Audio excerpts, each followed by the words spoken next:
karakter-karakter daripada manusia-manusia sekarang ini direkam. Siapa yang merekam? Merekam dengan orang-orang yang mengikuti mereka. Apa yang dia buat?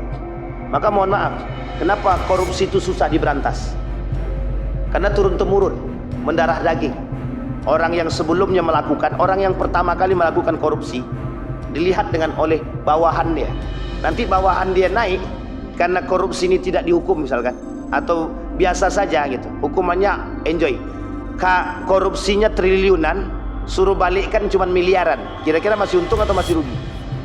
Nggak apa-apa, laku di penjara. Yang penting kan dalam penjara tuh bagus tempatnya, kasurnya oke, ada TV-nya kan gitu. Misal gitu. Kira-kira mau nggak dia di penjara tuh? Nggak apa-apa, yang penting duitnya tak habis. Korupsinya triliunan, anggaplah 1 triliun. Disuruh balikkan duit 5 miliar, masih untung berapa? Masih untung 995 miliar. Coba bayangkan, aman aja, aman Pak. Jadi karakter itu ditengok, jadi turun-temurun dia. Makanya sekarang manusia senang korupsi. A'udzu billahi minasyaitonir rajim. Bismillahirrahmanirrahim. Assalamualaikum warahmatullahi wabarakatuh. Alhamdulillahi rabbil alamin. Wabihi nasta'inu ala umurid dunya waddin. Wassalatu wassalamu ala ashrafil anbiya'i wal mursalin wa ala alihi wa sahbihi ajma'in. Allahumma salli wa sallim wa barik ala hadzal nabiyil karim. Allahumma salli ala Muhammad wa ala ali Muhammad fil alamin innaka Hamidum Majid. Ya ayuhan nasu ittaqu rabbakumul ladzi khalaqakum min nafsin wahidah wa khalaqa minha zawjaha wa batha minhuma rijalan katsiran wa nisaa'a wattaqullaha alladzi tasaaluna bihi wal arham innallaha kana 'alaikum raqiba. Wa qala Allah ta'ala ya ayyuhalladzina amanu ittaqullaha wa qulu qawlan sadida yuslih lakum a'malakum wa yaghfir lakum dhunubakum wa man yuti'illaha wa rasulahu faqad faza fawzan 'azima. Puji syukur kehadirat Allah dengan mengucapkan alhamdulillahirabbil alamin. Berselawat kepada Nabi dengan mengucapkan Allahumma salli ala Muhammad wa ala ali Muhammad fil alamin innaka Hamidum Majid. Mudah-mudahan di subuh hari ini Allah limpahkan rahmat dan karunia-Nya kepada kita semua. Allah berkahi, Allah sehatkan, Allah kuatkan kita semua insyaallah. Kita yang hadir husnul khatimah. Amin ya rabbal alamin. Baik Bapak Ibu sekalian yang berbahagia, kita lanjutkan kajian kita tentang Firaun. Mudah-mudahan bisa kita selesaikan di subuh hari ini. Di dalam hadis baginda Nabi Muhammad sallallahu alaihi wasallam kata Nabi, la taqumus sa'ah hatta yasuda kullu qabilatin munafiquha wa kana za'imal qaumi arzalahum wa sadal qabilata fasiquhum. Rawahu at-Tabrani an Abdullah bin Mas'ud radhiyallahu anhu wa Tirmizi an Abi Hurairah radhiyallahu anhu. Kata baginda Nabi Muhammad sallallahu alaihi wasallam, tidak akan terjadi hari kiamat. Tidak akan terjadi hari kiamat hatta yasuda kulla qabilatin munafiquha, sampai setiap pemimpin-pemimpin itu menampakkan kemunafikannya dan kezalimannya. Wa kana za'iman qaumi arzalahum wa sadal qabilata fasiquhum, dan mereka termasuk orang yang paling rendah, yang paling hina, dan mereka semua kabilah mereka masuk dalam kategori kefasikan. Hadis diriwayatkan oleh Tabrani dari Ibnu Mas'ud radhiyallahu an dan Tirmizi dari Abi Hurairah radhiyallahu an. Di dalam karakter Fir'aun yang pernah kita bahas sebelumnya, kita rujuk kepada poin yang ke-8 daripada karakter Fir'aun. Di dalam Al-Quran, dalam surat Yunus, Allah berkata, kata Allah, qalu ajitana litalfitana amma wajadna alaihi aba'ana wa takuna lakum al-kibriya fil ardi wa ma nahnu lakuma bimu'minin. Mereka takut kekuasaannya akan direbut oleh Musa dan Harun. Sehingga mereka berkata, apakah engkau datang kepada kami untuk memalingkan kami dari apa yang telah atau yang kami dapati dari nenek moyang kami? Kemudian kami mengerjakannya atau menyembah berhala, dan agar kamu berdua mempunyai kekuasaan di bumi negeri Mesir, kami tidak akan mempercayai kamu berdua. Karakter yang ke-8 dari sekian banyak karakternya Fir'aun tersebut yang Allah sebutkan di dalam Al-Quran, anti reformasi. Apa maksudnya anti reformasi? Anti perubahan. Fir'aun tidak suka ada perubahan, karena bagi Fir'aun itu mengancam daripada kekuasaan dia. Mimpinya Fir'aun, dalam mimpi dia bertemu atau melihat kerajaan itu terbakar habis, kecuali satu buah rumah daripada Bani Israel.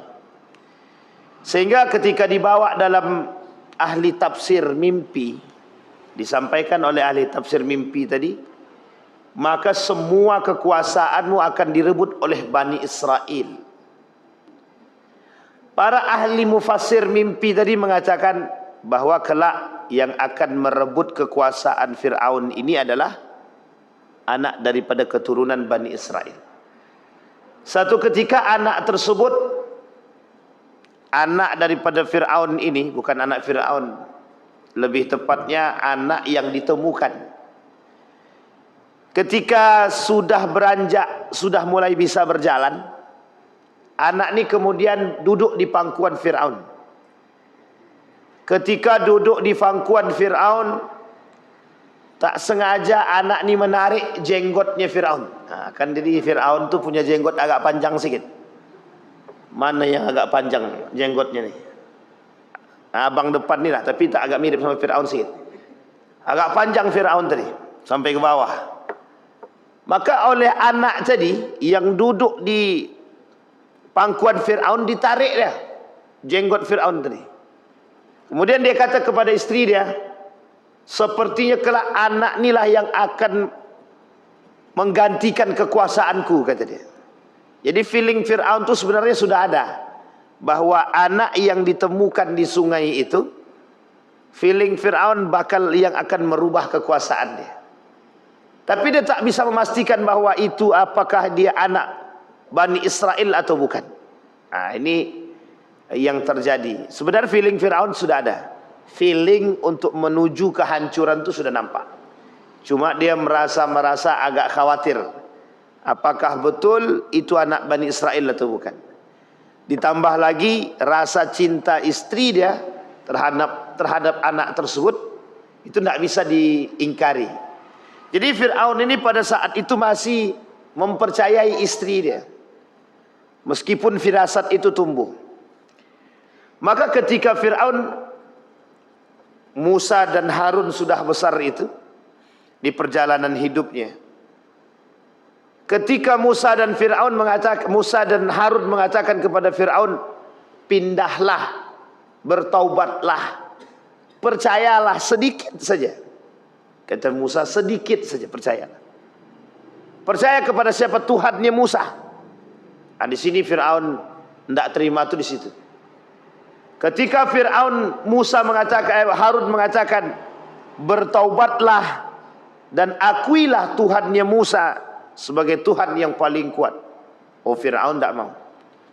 Apa kata Fir'aun? Alah, kalian paling juga mau mengambil kekuasaanku. Sehingga dibuatlah satu isu di tengah masyarakat itu bahwa Musa dan Harun ingin merebut kekuasaanku. Di belakang Fir'aun ini ada seorang pemuda yang beriman kepada Allah. Ada seorang pemuda yang beriman. Yaktumu imanahum, kata Allah. Tapi posisi pemuda ini menyembunyikan keimanannya. Di yaktumu imanahu, dia sembunyikan keimanannya.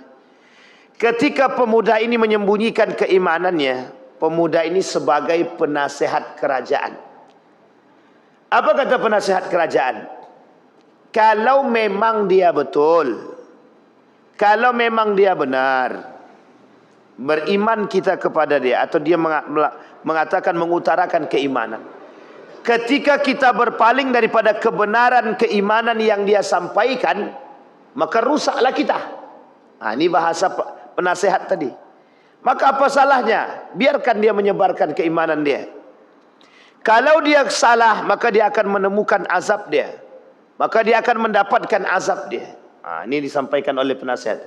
Tapi Fir'aun lagi-lagi tak mendengarkan itu. Tapi yang didengar oleh Fir'aun adalah Haman, sekretaris handal dia. Namanya Haman. Yang karakter Haman Allah sebutkan juga di dalam Al-Quran sebagai pembisik ulung. Jadi penasehat itu tak mempan di telinganya Fir'aun. Maka yang paling mempan itu pembisik ulungnya. Ini provokator terbaiknya, namanya Haman. Nah, maka dikatakan oleh Allah, diabadikan di dalam surat Yunus ayat 78 tuh. Musa dan Harun, kami ini tidak butuh perubahan. Kami tahu kalian berdua itu menghasut masyarakat atau mengatakan kepadaku agar bertobat, agar kalian berdua ambil kekuasaanku, katanya. Di sinilah ketidakpercayaan Fir'aun. Pada nomor yang ke-9, karakter daripada Fir'aun tadi. Maka apa yang bisa dilakukan oleh Fir'aun ketika melihat karakter Musa dan Harun seolah-olah ingin mengambil kekuasaan dia, maka dia lakukan penyiksaan terhadap Musa dan Harun. Ini nanti kita bisa ilustrasikan. Jadi begini, bahasa sederhananya begini. Musa, Harun, kau ingin merebut kekuasaanku. Kalau memang kau mau merebut kekuasaanku, tinggal tunggu tanggal main. Jadi disiksalah. Siapapun yang mengikuti daripada Musa dan Harun, siksa. Kalau perlu Musa dan Harun tuh ambil, cari, siksa dia. Jangan sampai dia merusak kekuasaan kita. Nah, sekarang begini ilustrasi. Ada jabatan, kekuasaan. Jadi untuk merebut kekuasaan ini, nanti siapa yang mau merebut kekuasaanku, cari tak orangnya. Apa yang bisa dibuat? Yang bisa dibuat, buat isu. Buat isu dulu. Pengikut-pengikutnya, misal sekarang gubernur baru misalnya. Ini contoh aja nih. Gubernur baru naik misalnya. Siapa pengikut-pengikut gubernur sebelumnya? Singkirkan. Nanti yang akan merusak kekuasaan dia, yang akan merusak posisi dia. Maka harus disingkirkan. Apapun caranya.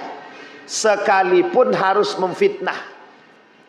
Misal, difitnahlah orang-orang sebelumnya atau orang-orang yang lawan saingnya. Banyak pokoknya fitnahnya. Dituduh korupsi, dituduh pezina, dituduh peminum, dituduh kerjasama dengan kaum munafik, dituduh kerjasama dengan orang-orang asing misalkan. Semua ini dilakukan hanya untuk menyingkirkan lawan, biar lawan ini tak bisa duduk. Dan itu sudah dilakukan Fir'aun pada masanya.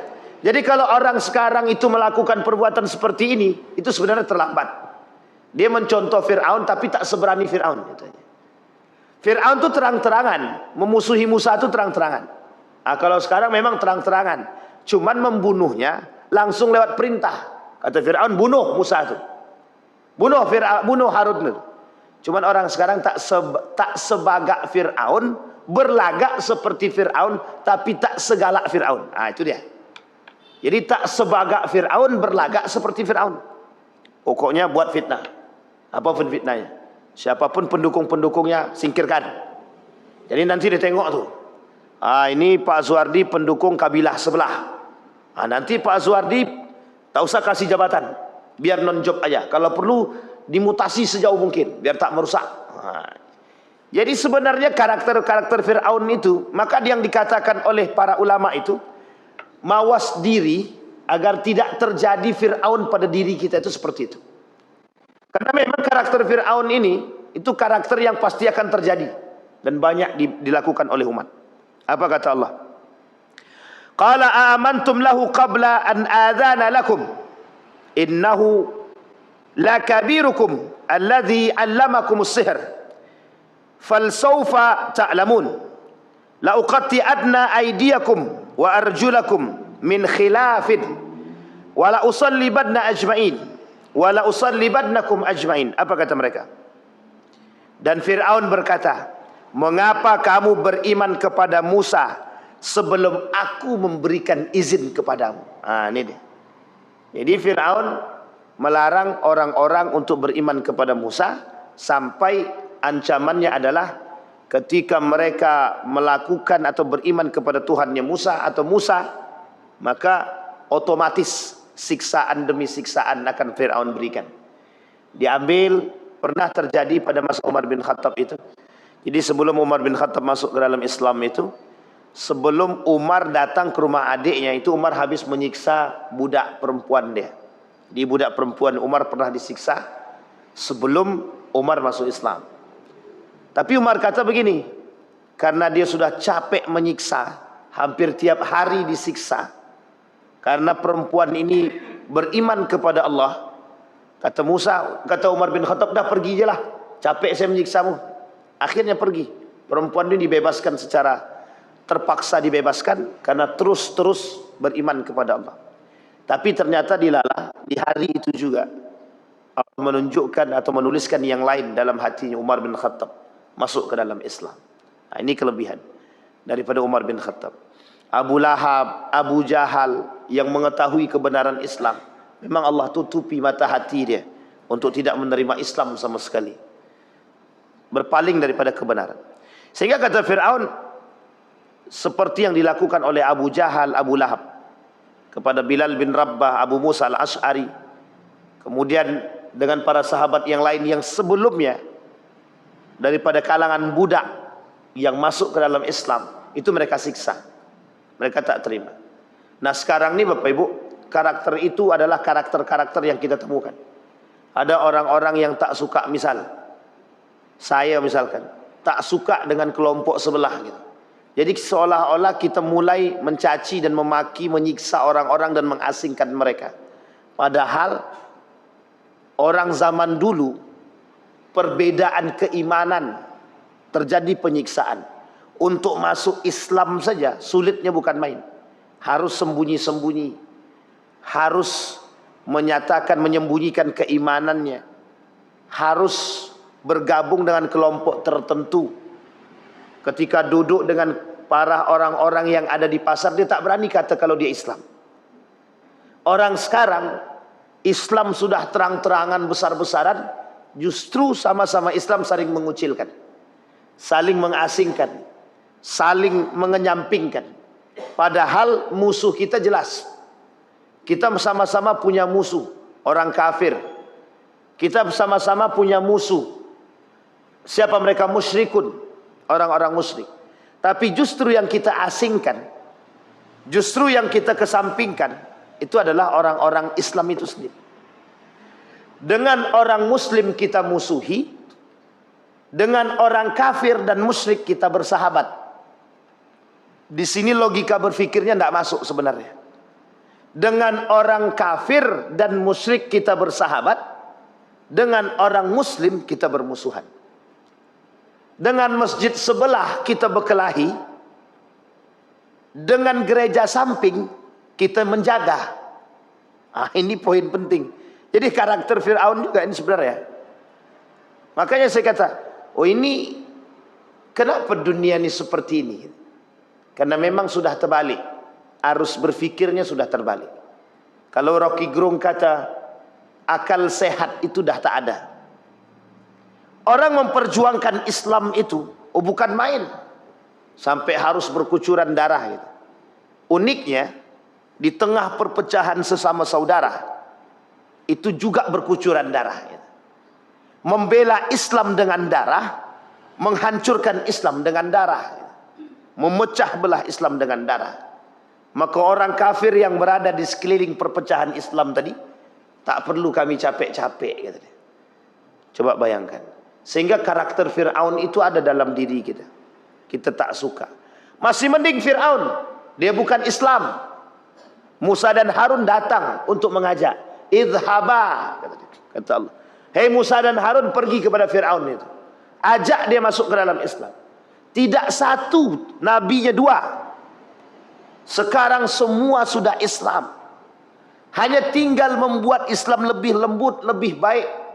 Tapi justru kita tak bisa. Nah, ini poin penting. Maka yang dikhawatirkan oleh para ulama, tertanamnya karakter-karakter Fir'aun di masa kini terhadap diri para penguasa, termasuk pada diri kita pribadi yang kita buat dalam rumah tangga kita.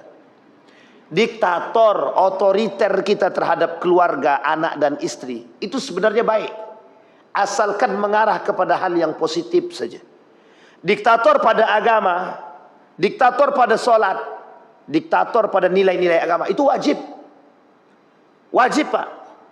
Kalau kau tak sholat, pukul. Memang begitu ajarannya dalam agama. Tapi justru uniknya, diktator pada yang lain, tapi kita tak takut dengan agama. Justru anak jauh daripada agama, dekat kepada hal kemaksiatan. Kita dengan urusan, kalau kau tak belajar, tak akan naik kelas. Tak usah tinggal di rumah nih. Tapi ketika anak tak sholat, ketika anak tidak baca Quran, biar aja lah. Jadi kita tak punya diktator pada agama. Padahal yang penting itu di situ. Tekanan kita terhadap anak dalam urusan agama tidak ada. Sehingga memang karakter-karakter Fir'aun itu mudah masuk. Nah, anak mencontoh di situ. Maka Bapak Ibu sekalian yang berbahagia, jangan timbulkan rasa ketakutan dalam diri kita akan tersingkirkan dari segala hal. Nabi bilang, ya bena Adam, la takhafanna min dhi sultan, fa inna sultani bakian, fa inna sultani la yanfudhu abadan. Apa kata Nabi dalam hadis kursi itu? Hei anak Bani Adam, jangan kalian takut dengan kekuasaan. Kenapa Allah sebutkan? Karena ini Fir'aun betul. Ini Fir'aun betul. Mohon maaf. Kalau Bapak Ibu tanya sama para pemimpin sekarang, siapa di antara para pemimpin sekarang nih yang mau kepemimpinannya dipanjangkan sampai 20 tahun? Saya kira Bapak Ibu tak ada yang nolak. Misal. Tanya sama Pak Abdul Wahid misalkan. Pak, mau enggak Bapak kepemimpinan Bapak sampai 50 tahun? Saya kira agak sulit untuk bilang tidak itu. Karena orang-orang sekarang ini dengan jabatan itu, dengan kekuasaan itu, kalau bisa jangan mundur, harus maju. Maka kalau kita tanya sama para pemimpin pejabat itu, tidak mau dia kalau cuma sekedar 2 tahun, 3 tahun, 5 tahun, tidak mau. Makanya pada masa era Jokowi itu sempat ingin trisut. Ingin 3 periode. Kalau perlu jangan 3 periode. 1 abad pun ambillah. Kalau dia mau. Ini poin, Pak. Pada masa Soeharto berapa puluh tahun? 30 lebih. Berarti berapa abad tuh? Berapa periode? 1, 2, 3, 4, 5, 6 periode. Tambah lebih sedikit. Itu kalau kurang 32 tahun, kurang 3 tahun lagi. Kalau sempat 30 tahun, memang dapat piring cantik dah tuh. Berapa abad? 7 periode. Hampir 7 periode. Ada enggak? Karena penikmat kekuasaan. Apa nikmatnya kekuasaan? Kenapa orang zaman dulu, para ulama terdahulu, takut dia? Naiklah. Tak berani dia. Tak sanggup. Karena beban dia berat. Tahu dia pentingnya. Tahu dia beban dia. Tahu dia kemaksiatan dia. Tahu dia dosa dia. Karena pundak nih sudah berat dengan anak dan istri. Tambah manusia yang banyak. Kalau Riau, seluruh penduduk Riau ini, disinilah beban dia. Ada di pundak gubernur kita sekarang. Jangan main-main dengan jabatan dan kekuasaan. Jangan merasa inak nikmat. Jangan kira bisa tidur santai kita dalam kamar itu. Tidak bisa. SBY pernah kata SBY itu, tidur itu hanya sedikit saja. Hanya berpikir bagaimana tentang umat, itu tidur itu cuma sedikit saja. Belum lagi kita tidak diperkuat dengan sesuatu. Makanya Sultan Abdul Hamid II itu dia punya kelebihan. Sultan Abdul Hamid II itu sangat dikenal dengan sangat zuhudnya dia. Tiap malam tahajud tidak pernah lepas. Pemimpin yang setiap hari, setiap waktu mendoakan rakyat dia. Ya Allah, Jangan kau jadikan rakyatku ini dekat dengan kezaliman dan kemaksiatan. Bayangkan. Bahkan tidak pernah lisan pemimpin ini, Abdul Hamid ini, itu melepaskan lisan dia daripada solawat kepada Nabi. Satu ketika, satu hari saja, dia tak bersolawat. Datang seorang pemuda yang mengaku pemuda ini itu punya hutang, ingin melunasi hutang. Sehingga pemuda ini bermimpi bertemu dengan baginda Nabi Muhammad SAW. Ketika bermimpi dengan Nabi, cuma ingin menyampaikan, Nabi suruh sampaikan satu hal saja. Sampaikan kepada Abdul Hamid bahwa hari ini dia belum bersolawat kepadaku, kata dia. Datang pemuda yang punya hutang ini tadi, masuk ke istana, bertemu dengan Sultan Abdul Hamid. Diberikan oleh Sultan Abdul Hamid duit untuk melunasi hutang dia. Karena apa? Sudah menyampaikan pesan Nabi melalui pemuda tersebut. Bayangkan hari-harinya Sultan Abdul Hamid itu, tanpa ada lisan dia basah dengan zikir. Itu yang kita harapkan dari pemimpin kita sekarang. Yang kita harapkan dari mereka, tangan mereka tak lepas daripada zikir, hati mereka tak lepas daripada zikir. Kenapa? Fir'aun ini, karakter Fir'aun ini mengintai dia. Yang 16 karakter ini, itu sedang mengintai dia. Di mana celah masuk, di mana celah. Ketika joget, masuk dia tuh. Ketika joget pemimpin kita kan, masuk dia tuh. Ketika berbaur dengan laki-laki dan perempuan, masuk dia tuh. Di sini karakter-karakternya. Maka kalau tak kuat iman jadi pemimpin, hancur. Maka orang-orang yang jadi pemimpin itu sebenarnya pilihan, sangat pilihan. Bagaimana tidak? Karena doa dia Allah kabulkan. Doa seorang pemimpin yang baik itu Allah kabulkan.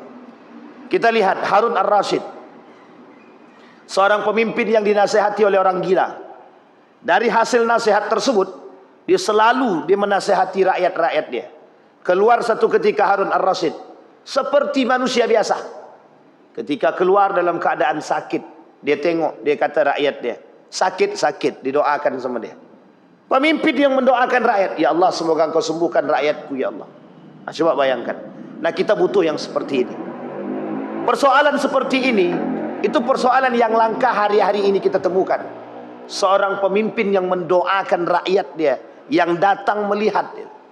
Maka kalau tak kuat pemimpin kita, dengan iman dia tak kuat, dengan Quran dia jauh, dengan zikir dia lepas, dengan solawat dia tak basah lisan dia, maka kemungkinan intayan-intayan yang di atas dia sekarang untuk merasuki diri dia itu akan terjadi. Nah, ini kita harus hindari.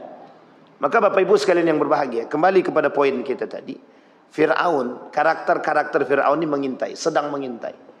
Bahkan Allah kata Nabi dengan iblis ketika diskusi itu, siapa kawanmu dari golongan iblis?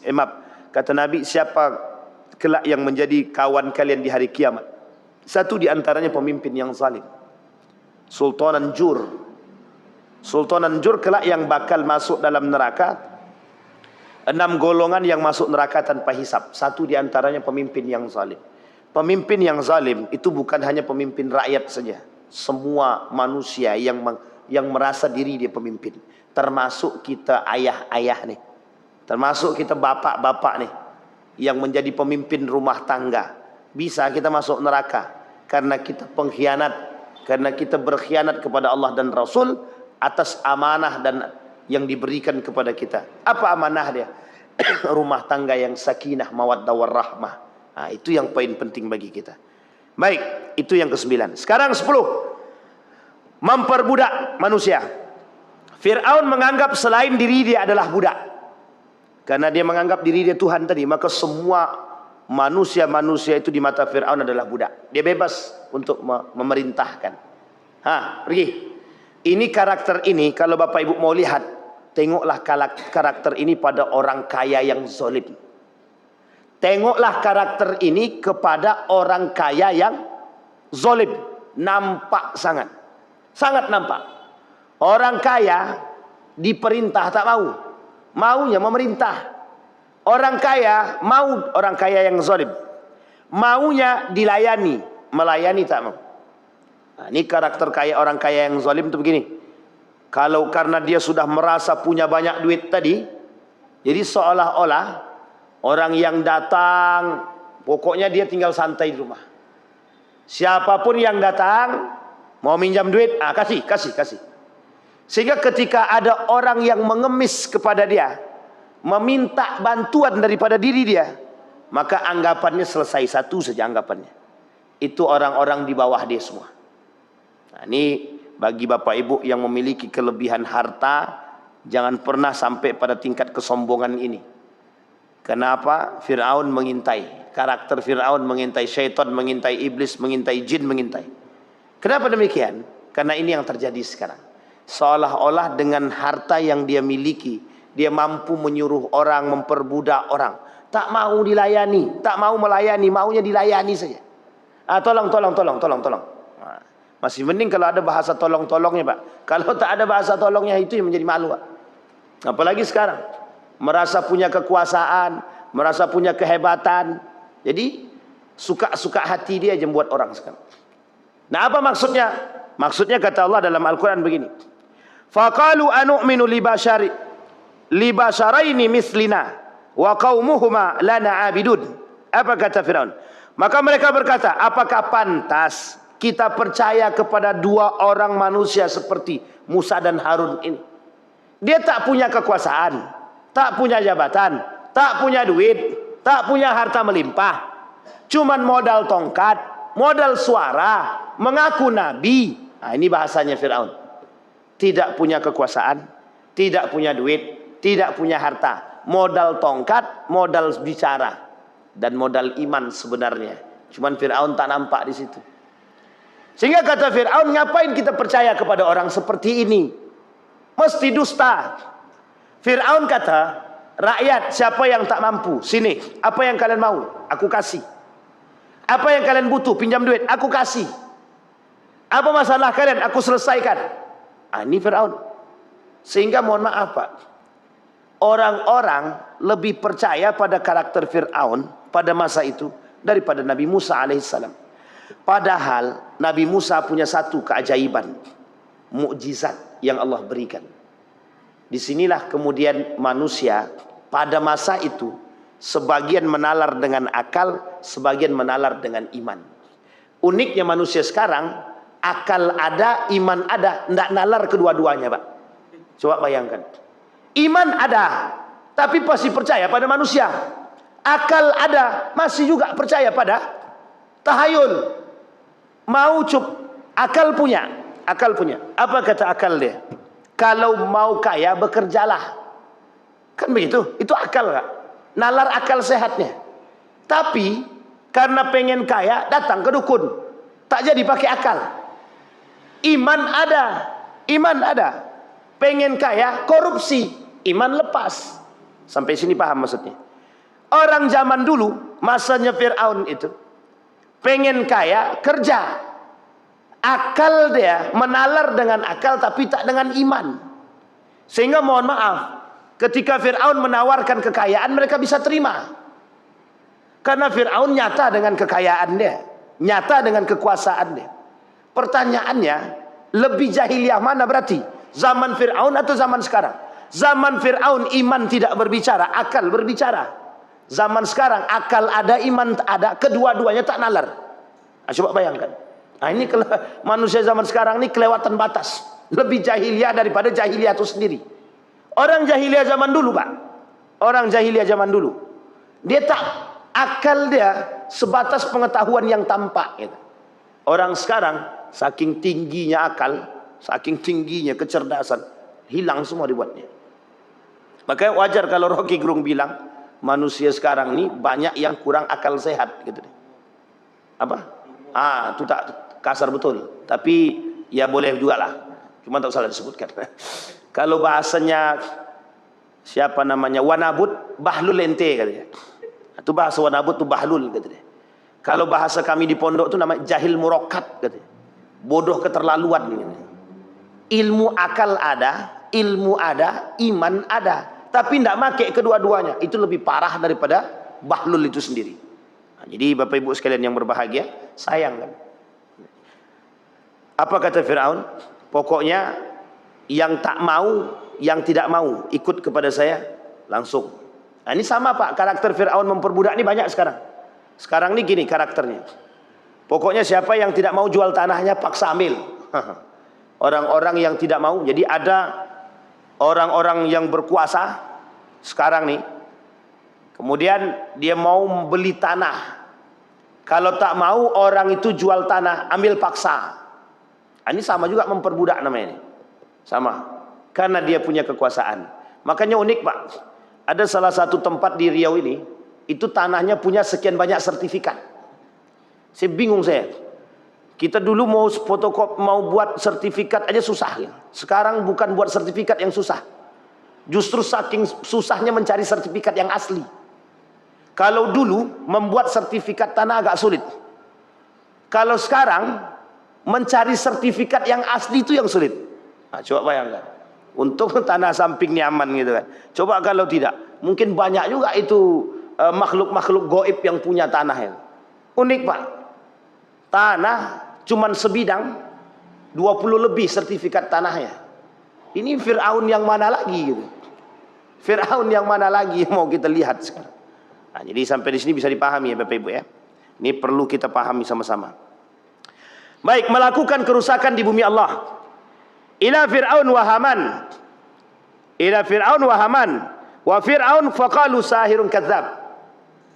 Ketika Fir'aun berkata kepada Haman, Haman, sampaikan kepada masyarakat kita bahwa Musa dan Harun itu sahiran, tukang sihir. Jadi jangan sampai mereka, masyarakat kita ini percaya kepada Musa dan Harun. Tongkat dia bisa berubah jadi ular. Nah, itu sihir itu. Tongkat dia bisa menyembuhkan orang sakit. Itu sihir itu. Nah, jadi semuanya dikatakan sihir. Karena saking takutnya Fir'aun, kekuasaan dia tersingkirkan dari diri dia. Nah, orang sekarang kan begitu juga. Karakter-karakter sekarang kan begitu juga. Apa karakter sekarang? Fitnah. Buat isu fitnah. Seolah-olah orang yang berseberangan dengan dia ingin merebut kekuasaan dia. Padahal hanya memberikan kritikan dan saran. Memberikan kritikan dan saran saja dianggap musuh. Nah, coba bayangkan. Sekarang pertanyaannya bagaimana cara kita memberikan kritikan dan saran. Sementara dalam kampanye mereka, berikan kritik dan saran Anda. Ketika dikritik, disaran, adik katanya ingin mengambil kekuasaan dia. Sekarang pertanyaannya susah bersusah kita. Silakan kritik dan saran, kami menerima pendapat yang lain. Setelah diberikan pendapat, atau usah lagi gitu. Jadi seolah-olah musuh dibuat dia. Seolah-olah orang-orang yang berseberangan dengan mereka adalah lawan. Seolah-olah orang-orang yang berseberangan dengan mereka. Nah, ini dilakukan oleh Fir'aun untuk menutupi kebebasan berbicara itu. Maka siapapun yang protes, bunuh. Siapapun yang protes, tangkap. Nah, kalau sekarang seperti itu, kalau ada sekarang orang protes tangkap, orang protes itu ditembak mati, berarti lebih parah daripada Fir'aun itu sendiri. Pernah terjadi Ustaz pada masanya. Kita tak katakan itu Fir'aun, tapi pada masanya pernah terjadi. Nah, kalau sekarang seperti itu, berarti Fir'aun itu. Fir'aun. Kalau ada orang kritik, memberikan saran, kemudian harus dimusuhi. Apa beda dengan Fir'aun? Tak ada bedanya dengan Fir'aun. Baik. Nah, Fir'aun satu karakter dia, melakukan kerusakan di muka bumi. Pertanyaannya, di mana letak kerusakan yang dilakukan oleh Fir'aun? Ada kerusakan, ada. Wa Qarun, wa Fir'aun, wa Haman. Wa laqad ja'ahum Musa bil bayyinati fastakbaru fil ardi wa ma kanu sabiqin. Kata Allah, datang Musa sama Fir'aun, sama Harun kepada Qarun, Fir'aun dan Haman. Apa yang menyebabkan kerusakan di muka bumi ini? Yang terjadi pada diri mereka ketiga-tiga ini. Kibria. Kibria itu kesombongan. Kesombongan mereka itu kalimatnya dalam Al-Quran bukan lagi menggunakan mutakabbir, bukan, tapi kibria. Kibria itu tingkat kesombongannya sudah tinggi. Sehingga saking tinggi tingkat kesombongannya mengaku diri dia Tuhan. Itu puncaknya. Qarun mengaku diri dia manusia paling terkaya di muka bumi ini. Saking sombongnya, dengan usaha dia sendiri dia mengatakan bahwa semua harta benda ini hasil dari jerih payah dia. Sama dengan Fir'aun. Kekuasaan semuanya di tangan Fir'aun. Sampai-sampai Fir'aun mengaku Tuhan. Itu kibriya tertinggi. Kesombongan tertinggi itu di situ. Puncaknya di situ. Maka Bapak Ibu, seperti yang terjadi pada Israel misalkan. Ketika Netanyahu mengatakan negara adik kuasa itu bukan Amerika. Negara adik kuasa itu adalah Israel. Yang tidak ada satupun negara di muka bumi ini yang bisa melawan. Tapi hancur juga kan oleh Iran. Jadi Allah tunjukkan, jangan lo kata tidak ada yang lebih tinggi. Dalam bahasa Al-Quran itu fauqa kulli dzi ilmin alim. Sama Pak sebenarnya. Orang-orang berilmu itu jangan sombong dulu. Karena di atas segalanya masih ada orang yang lebih. Fauqa kulli dzi ilmin alim. Jadi jangan merasa paling kaya karena di atas kita masih ada yang lebih kaya. Jangan merasa berkuasa karena di atas kita masih banyak mereka yang berkuasa. Jangan merasa berilmu karena di atas kita masih banyak orang-orang yang lebih berilmu. Sehingga mohon maaf, ini yang kesombongan-kesombongan seperti ini yang melakukan kerusakan. Sehingga Bapak Ibu, kesombongan-kesombongan seperti ini cenderung akan mengalirkan karakter yang akan membuat dia memaksa orang untuk melakukan sesuatu. Kita ambil contoh. Orang yang sombong itu sulit menerima nasihat. Orang yang sombong merasa semua yang dia lakukan itu benar. Merasa semua yang dia lakukan itu baik. Merasa semua yang dia buat itu sudah tepat. Nah, ini Bapak Ibu ya, untuk kita semua pribadi. Kita ambil contoh. Bapak Ibu sombong, angkuh, merasa diri sudah paling benar. Pertanyaannya adalah, dampaknya kepada siapa saja kesombongan itu? Yang paling besar pada diri kita. Kemudian pada siapa? Pada yang lain. Sehingga apapun akan kita lakukan, kerusakan demi kerusakan terjadi karena kesombongan, keangkuhan. Kita ambil contoh lain. Ketika Anies Baswedan memiliki ide-ide cemerlang untuk diberikan kepada Jakarta waktu itu. Tapi karena kesombongan para pemimpin-pemimpin yang angkuh, yang sombong itu menolak apa yang diberikan daripada ide-ide yang baik tadi. Seolah-olah apa yang dia buat lebih baik. Ternyata tak lebih baik dari apa yang disarankan. Nah, ini penting Pak. Jadi kadang-kadang masukan orang itu pasti bisa memberikan yang terbaik. Setidaknya kita bisa mendengarkan dulu.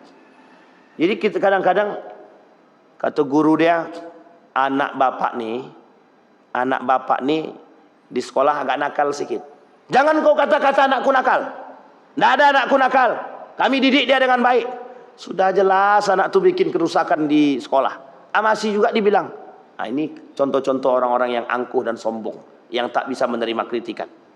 Nah, seperti ini banyak. Dan kita takutkan pemimpin-pemimpin yang punya karakter seperti ini merusak. Dikritik tak mau, merasa paling hebat, rupanya justru rusak. Nah, sama juga Pak. Pengurus-pengurus masjid yang tak mau dikritik-kritik itu juga bakal mendatangkan kerusakan. Insya Allah.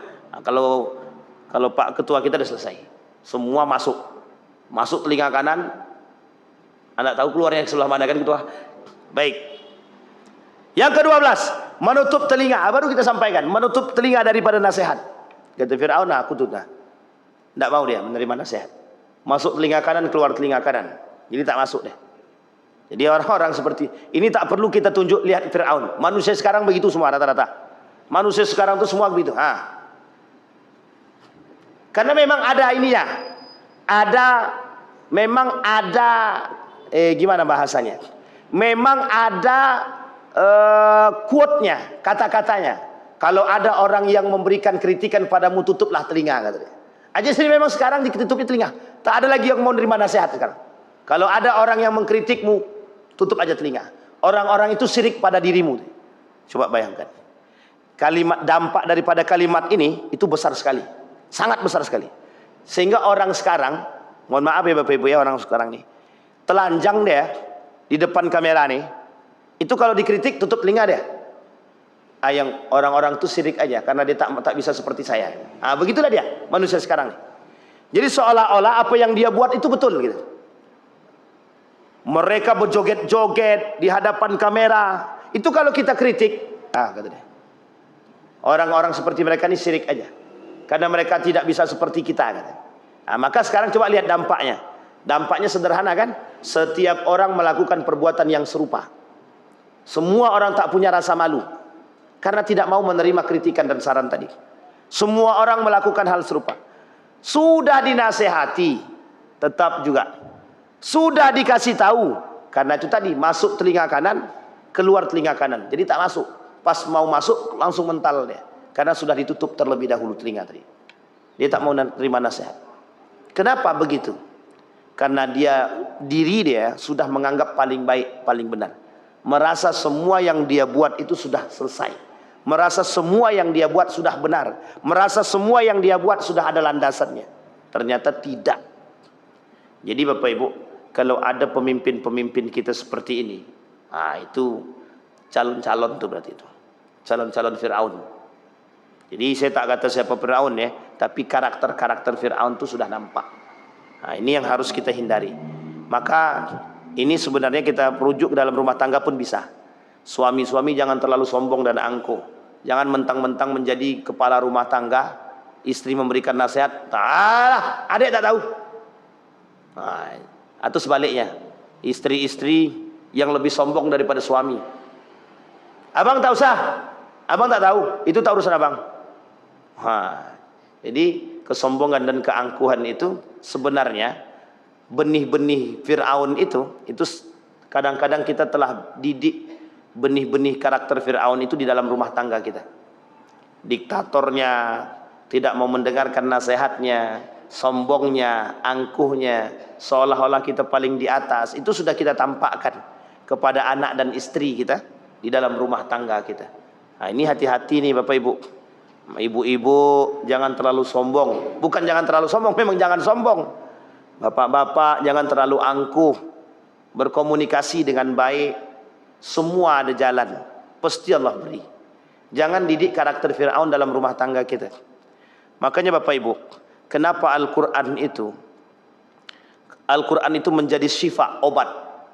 Obat yang dimaksud itu bukan hanya sakit fisik, tapi sakit hati pun bisa disembuhkan dengan Al-Quran. Makanya kata Ibnu Qayyim Al-Jauziyah itu, Al-Quran itu syifa. Dalam Al-Quran juga Allah sebutkan syifa, kata Allah dalam Al-Quran itu, Al-Quran itu syifa'ud lima fi qulubin nas, di dalam hati manusia itu. Maka kalau orang sedang marah, coba dengarkan Al-Quran. Hilang marahnya itu Pak. Orang lagi marah betul, coba dengarkan Al-Quran. Terserah dengan suara siapa, tenang hati dia Pak, enak balik. Tapi kalau coba orang lagi marah, sedang ngasih marah-marah betul nih, Bapak Ibu dengarkan lagu poco-poco, astagfirullah, makin jadi itu Pak, makin jadi. Diempaskannya tap itu pun bisa, TV itu pun dihancurkan pun bisa. Tapi coba Al-Quran, tidak mau dia menghancurkan TV itu, tak mau. Jadi sedang marah, Al-Quran dihidupkan. Nak menghancurkan TV itu bukan karena TV-nya, bukan karena mic-nya, tapi karena Qurannya. Al-Quran mampu menjaga itu. Tapi coba Bapak Ibu dengarkan lagu poco-poco, selimut tetangga, walang, jangankan TV, orang-orang yang ada di samping pun bisa hilang nulis. Coba bayangkan. Ini penting. Jadi menanamkan. Sekarang ini ada, insya Allah kapan waktu kita bahas itu, ada geliat yang disebut dengan living of the Quran. Bagaimana hidup dengan Quran. Insya Allah kita coba di pertemuan yang akan datang, kita coba bahas living of the Quran. Bagaimana hidup dengan Al-Quran itu. Indah, sangat indah. Kita ambil contoh saja. Abang kita ini tukang ruqyah. Yang dibacakan itu adalah ayat-ayat Al-Quran. Orang yang kesurupan aja, yang oleh rumah sakit itu tidak bisa dideteksi penyakitnya, itu bisa disembuhkan dengan Al-Quran. Betul Abang? Jadi kalau Bapak Ibu yang mau minta ruqyah, boleh diruqyah sama Abang nih. Yang kira-kira dalamnya punya sakit, ada setannya, ada ini iblisnya, boleh. Karena itu logika Pak. Ternyata bukan hanya itu saja. Al-Quran itu menyembuhkan, kalimat syifa nih. Bukan hanya hati, fisik pun juga. Fisik pun juga. Orang sakit. Coba bacakan ayat Al-Quran, hembuskan pada air. Air itu Pak bisa menjadi obat yang diminum. Nabi buat begitu. Nabi sering bacakan 3 qul, sering bacakan Al-Fatihah di dalam. Kemudian surat Al-Baqarah dibacakan, ditiupkan ke air tadi. Diminum. Kalau ada setan muntah dia. Kalau tak ada setan selesai. Tapi ternyata itu bermanfaat saya. Sehingga kita butuh itu. Maka jangan sering-sering kita dengarkan karakter, jangan sering-sering kita buat karakter Fir'aun. Bapak Ibu mohon maaf ya. Ini hasil penelitian. Orang tua yang sering menanamkan karakter Fir'aun dalam rumah tangga itu akan langsung direkam oleh anak. Maka anak akan melakukan perbuatan yang serupa yang pernah dilakukan oleh bapak dia. Apa yang dibuat anaknya? Anak nih, mohon maaf ya Bapak, suami yang keras dengan istri, anak nih bisa keras dengan ibu dia. Coba bayangkan. Suami keras dengan istri, anak bisa keras dengan ibu dia. Artinya apa? Kalau suami bisa memerintahkan istri dia dengan gaya keangkuhan dia, maka anak meniru perbuatan tersebut. Bukan hanya dengan istri dia, tapi dengan ibunya bisa dibuat. Nah, ini poin penting. Jadi dari sekarang kita bangun karakter-karakter yang baik. Kita hadirkan karakter-karakter para anbiya dalam rumah tangga kita nih. Kita hadirkan ruh-ruh Qur'ani dalam rumah tangga kita. Betul Pak. Ini hasil penelitian. Apa yang dibuat orang tua direkam sama anak. Apa yang diucap orang tua dibuat sama anak. Jadi jangan salah. Salah omong kita di rumah diikuti sama anak. Ini cerita seorang ada cerita. Satu ketika anak dia nih mendengar kalimat daripada orang lain. Jadi di rumah dia ini ada yang membantu. Yang membantu ini suka mengucapkan binatang-binatang kaki 4. Satu ketika bapak dia pulang, anak ini bilang begini, Bapak kok seperti babi ya? Digitukan ya bapaknya. Nah, coba hasil dengar saja. Meskipun mereka tidak tahu, tapi mereka ucapkan. Tidak maksud dia apa yang disebut dengan babi itu, tapi karena dia mendengarkan kalimat terus. Ini baru mendengarkan ini. Belum masuk pada karakternya, baru mendengarkan. Coba bayangkan. Nah, ini yang kemudian yang harus kita. Nah, manusia sekarang begitu, Pak. Kita ini kan merekam. Karakter-karakter daripada manusia-manusia sekarang ini direkam. Siapa yang merekam? Merekam dengan orang-orang yang mengikuti mereka. Apa yang dia buat? Maka mohon maaf, kenapa korupsi itu susah diberantas? Karena turun-temurun, mendarah daging. Orang yang sebelumnya melakukan, orang yang pertama kali melakukan korupsi, dilihat dengan oleh bawahan dia. Nanti bawahan dia naik, karena korupsi ini tidak dihukum misalkan. Atau biasa saja gitu, hukumannya enjoy. Korupsinya triliunan, suruh balikkan cuma miliaran. Kira-kira masih untung atau masih rugi? Tidak apa-apa, laku di penjara. Yang penting kan dalam penjara tuh bagus tempatnya, kasurnya oke, ada TV-nya kan gitu. Misal gitu. Kira-kira mau nggak dia di penjara tuh? Tidak apa-apa, yang penting duitnya tak habis. Korupsinya triliunan, anggaplah 1 triliun. Disuruh balikkan duit 5 miliar. Masih untung berapa? Masih untung 995 miliar. Coba bayangkan. Aman aja, aman Pak.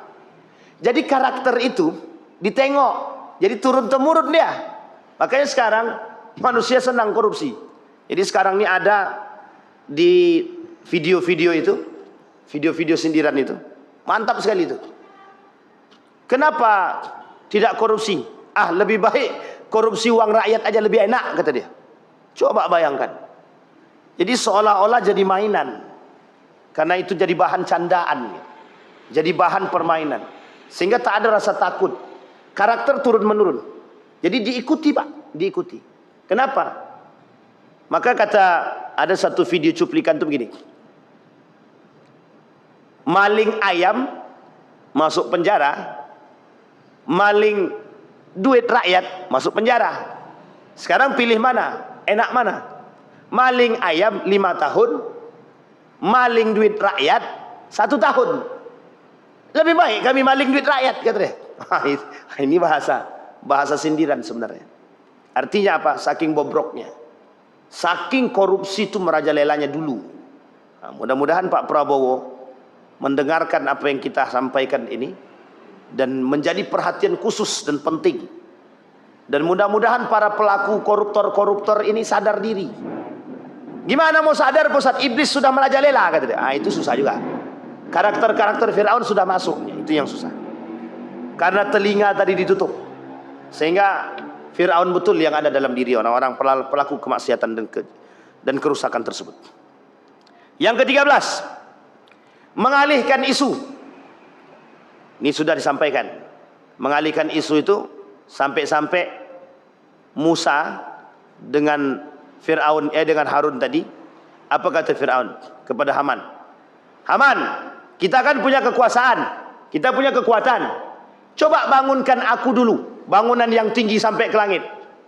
Nanti kalau sudah sampai ke langit, kita tengok mana Tuhan Musa itu.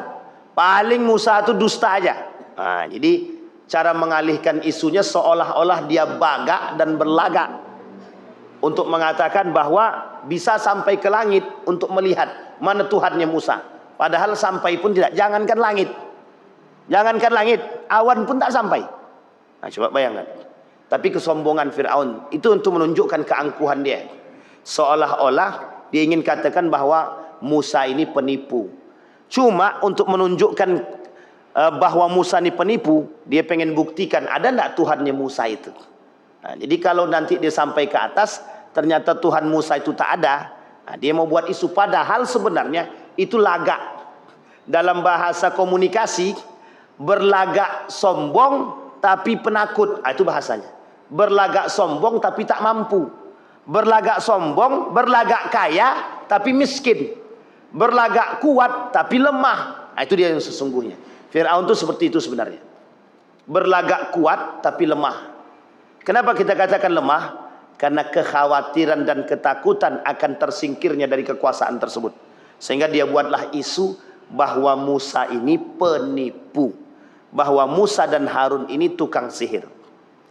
Kemudian 14, mempunyai penyihir. Nah, ini tukang dukun. Wah, ini jangan tersinggung ya Bapak Ibu ya, jangan tersinggung. Kenapa kita katakan para orang-orang yang sekarang ini banyak yang meniru karakter Fir'aun? Karena banyak juga demi kekuasaan itu mereka datang ke dukun, datang ke tukang santet, datang ke jin, datang ke mbah dukun. Pokoknya sebelum pemilihan gimana caranya surat suara yang di dalam itu berubah dari suaraku semua. Cuman dukun sekarang ini tak cerdas. Kenapa tak cerdas? Tak bisa dia mengalahkan quick account itu. Ini dukun-dukun kurang modern. Maka sekarang ini banyak dukun-dukun modern sekarang. Apa itu dukun-dukun modern? Dukun-dukun modern itu tukang survei. Tukang surveyor itu. Itu tuh dukun-dukun modern itu. Surveyor yang tak jujur itu dukun-dukun modern itu. Kenapa kita katakan dukun modern? Karena tipu dayanya di situ. Misal satu komplek ini pendukung Ridwan semua. Sehingga dibuatlah Pak surveyor, Pak. Dibuat survei. Kira-kira di sini menang siapa? Kalaulah rata-rata di sini mendukung Ridwan, kemudian kita buat pula survei di sini, demi duit tadi, kira-kira yang menang siapa? Ridwan apa Didik? Jelas Ridwan, pendukung Ridwan. Dibuat survei di situ. Jelas menang Ridwan. Karena pendukungnya jelas.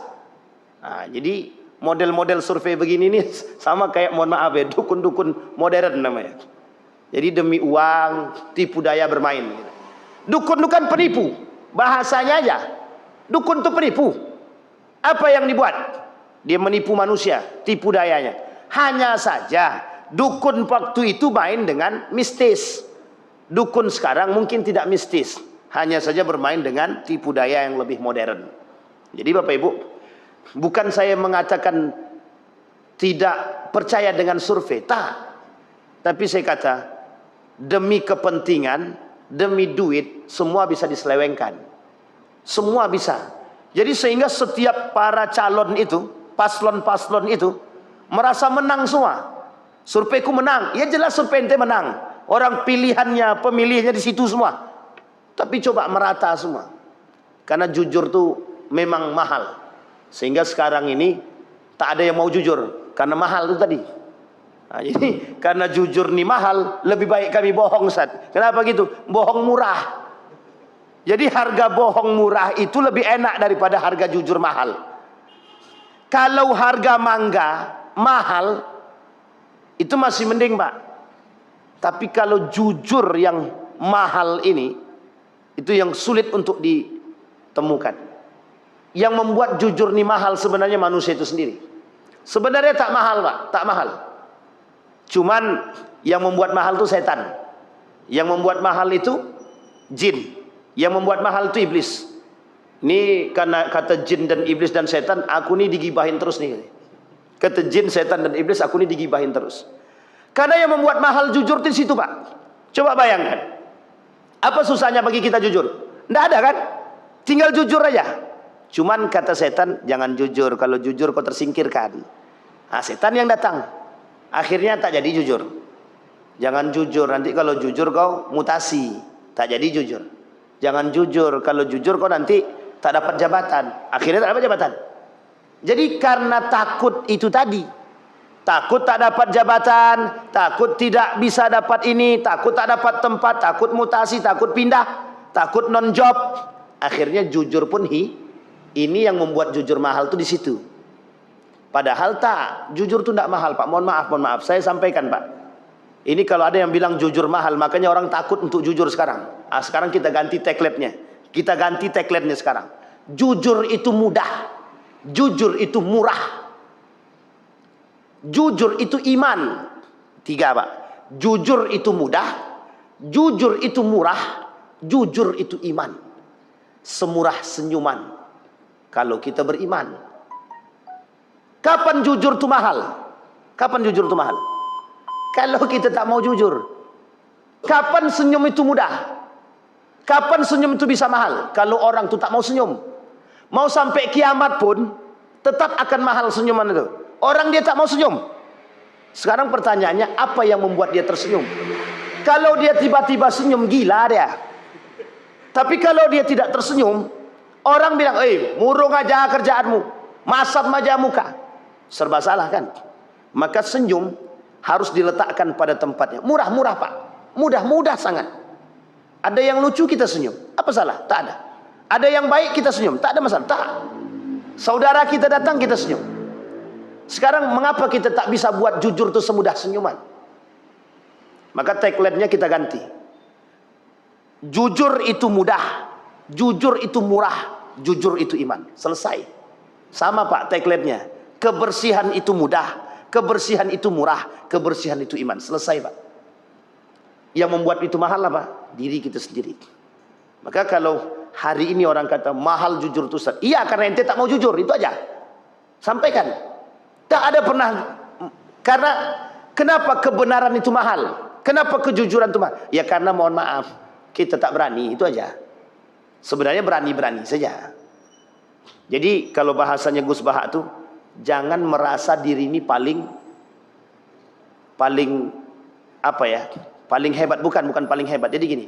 Jadi ketika kita tidak mau jujur, takut nanti ada orang tersinggung. Jangan merasa diri kita nih seolah-olah karena kita orang tersinggung gitu. Karena kita orang, nggak usah merasa begitu.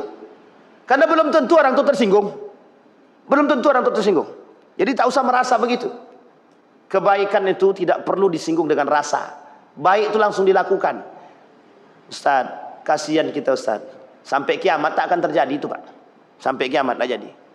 Aku mau sebenarnya bersedekah Ustaz sama si fulan itu. Takut nanti kalau kita kasih sembako suaminya tersinggung. Nah, ada orang sekarang tuh tersinggung, kasih diambilnya tuh. Nah, selesai itu, Pak. Nah, inilah masalah kita sekarang. Jadi poin kita di situ. Sebelum kita selesaikan, Pak. Mengaku Tuhan, poin tertinggi. Kesombongan tertinggi daripada Fir'aun mengaku Tuhan. Ini sudah kita sampaikan. Terakhir, mengaku Tuhan yang paling tinggi. Ana rabbukumul a'la. Jadi anaknya Masitoh itu pernah bilang begini yang Allah abadikan dalam Al-Quran. Siapa Tuhanmu? Kata Fir'aun. Kata dia, Allahu Rabbi wa Rabbukum. Apa kata anak Mas itu tadi? Allah itu Tuhanku dan Tuhanmu juga, kata dia. Ngamuk langsung Fir'aun. Langsung anaknya sama Masito sekali dimasukkan ke dalam kuali besar tadi. Nah, inilah cerita kenapa anak Masito dan anaknya dimasukkan ke dalam kuali itu di situ.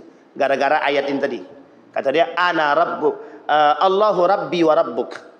Allah itu Tuhanku, begitu juga Tuhanmu. Sehingga Allah abadikan dalam Al-Quran, faqala ana rabbukumul a'la. Kata Fir'aun, salah. Akulah Tuhan yang paling tinggi, kata Fir'aun. Nah, maka Bapak Ibu, ini sering saya ulang-ulang. Apa yang sering saya ulang? Manusia hari ini mengaku Tuhan tidak. Hanya saja berkarakter seperti Tuhan, iya. Mengaku iblis tidak, tapi berkawan dengan iblis, iya. Mengaku iblis tidak, tapi melakukan perbuatan iblis, iya. Jadi jangan tersinggung para pelaku-pelaku iblis. Ada film, judulnya apa namanya itu? Film setan itu. Bersemayam dengan iblis, apa namanya itu? Penyembah setan. Nah, ada film namanya Penyembah Setan. Itu sebenarnya film itu ingin mengatakan kepada kita. Apa mengatakan kepada kita? Bahwa banyak manusia di muka bumi ini yang menyembah setan, menyembah iblis. Demi apa? Kekuasaan, jabatan, harta, tahta, terakhir wanita. Nah, kalau dengan wanita ini pelet, itu zaman dulu udah memang begitu memang. Baca aja surat Yusuf nanti dapat tuh. Rupanya yang dipelet tak pula cantik-cantik betul. Itu masalah pula kan. Nauzubillah tsumma nauzubillah. Bapak Ibu sekalian yang berbahagia. Akhir daripada apa yang kita sampaikan, bertadabbur dengan ayat Al-Qur'an tentang karakter-karakter Fir'aun. Bisa kita ambil sebagai contoh bagi kita agar kita bisa terhindar dari perbuatan-perbuatan ini. Insya Allah kalau kita dipanjangkan oleh Allah umur, terus kita mencoba bertadabbur dengan karakter-karakter pelaku kezaliman di dalam Al-Quran. Masih ada Haman, masih ada yang lain, masih ada Zulkarnain yang baik, masih ada Qarun yang buruk. Maka kita mengambil ibrah daripada karakter mereka, sehingga kita tahu dari 16 karakter tadi kita tanamkan dalam diri kita. Jangan 16-nya yang ditanamkan, kebalikan daripada yang 16 tersebut. Sehingga apa yang tak bisa kita buat? Nabi menjauhkan diri dia dari 16 tersebut. Sehingga apa yang dilakukan oleh Nabi menjadi manusia yang terbaik dan mulia di hadapan Allah. Insya Allah kita semua mampu bertadabbur dengan ayat-ayat Al-Quran. Mudah-mudahan bisa kita petik semua.